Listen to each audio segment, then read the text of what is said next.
Hello বন্ধুরা, কেমন আছো তোমরা সবাই? তো এই মুহূর্তে স্টাফ সিলেকশন কমিশন অর্থাৎ এসএসসির তরফ থেকে আরও একটি নতুন জব নোটিফিকেশান আপলোড করা হয়েছে। তো কী সেই জব নোটিফিকেশান, সেই নিয়েই আজকের ভিডিওটিতে বিস্তারিত আলোচনা করব। শুরুতেই তোমরা দেখতে পাচ্ছ লেখা রয়েছে junior engineer civil mechanical and electrical examination 2024। তারপরেই তোমরা দেখতে পাচ্ছ লেখা রয়েছে dates for submission of online application, অর্থাৎ online form fill up already শুরু হয়ে গেছে 28শে মার্চ থেকে এবং চলবে 18ই এপ্রিল পর্যন্ত। তারপর তোমরা দেখতে পাচ্ছ লেখা রয়েছে tentative schedule of computer base examination paper 1, অর্থাৎ তোমাদের পেপার 1-এর পরীক্ষাটা হবে 4/6/2024 থেকে 6/6/2024 মধ্যে, এবং tentative schedule of computer based examination paper 2 এটার বলা হয়েছে টু বি নোটিফাইড লেটার, অর্থাৎ তোমাদের এটি পরে জানিয়ে দেওয়া হবে। এবার লেখা রয়েছে details of post essential educational qualification. শুরুতেই তোমরা দেখতে পাচ্ছ লেখা রয়েছে অর্গানাইজেশন, এখানে রয়েছে বর্ডার রোডস অর্গানাইজেশন, পোস্টটা হচ্ছে junior engineering civil. Essential educational qualification বলা হয়েছে degree in civil engineering from a recognised university অথবা ইনস্টিটিউট, অর্থাৎ তোমাদের সিভিল ইঞ্জিনিয়ারিংয়ের উপর একটি ডিগ্রি থাকতে হবে যে কোনো ইউনিভার্সিটি অথবা ইনস্টিটিউট থেকে, অথবা তোমাদের বলা হয়েছে 3 years diploma in civil engineering from a recognised university অথবা ইনস্টিটিউট অথবা বোর্ড, অর্থাৎ তোমাদের যদি 3 বছরের সিভিল ইঞ্জিনিয়ারিংয়ের উপর ডিপ্লোমা থাকে তাহলেও হবে।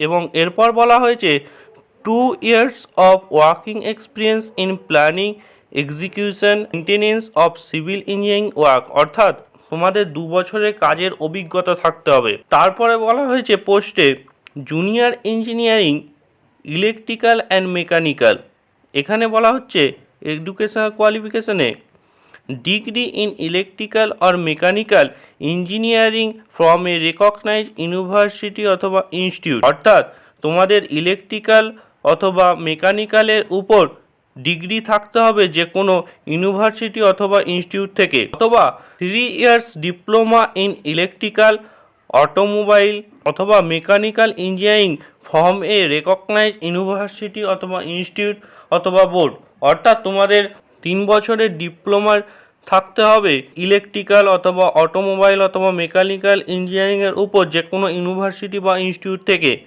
এবং এর সঙ্গে বলা হচ্ছে 2 years experience in planning, execution, maintenance of electrical or mechanical engineering work, অর্থাৎ তোমাদের 2 বছর কাজের অভিজ্ঞতা থাকতে হবে। এবং এজ লিমিটটা রাখা হয়েছে আপ টু 30 ইয়ার্স, অর্থাৎ 30 বছর পর্যন্ত বয়স থাকতে হবে।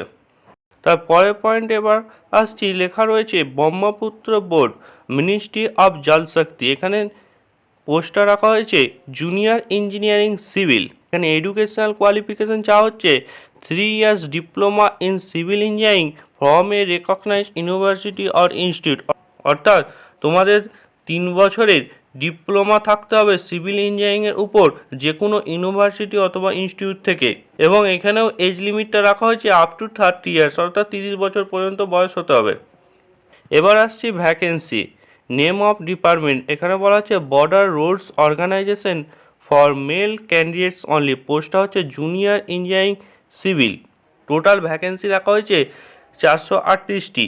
তারপরে আসছি border roads organisation for male candidates only, পোস্টটা রাখা হয়েছে junior engineering electrical and mechanical, total vacancy রাখা হয়েছে 37টি। এইভাবে তোমরা পরপর ভ্যাকেন্সিগুলি দেখতে পারবে, অর্থাৎ তোমাদের এখানে টোটাল ভ্যাকেন্সি রাখা হয়েছে 968টি।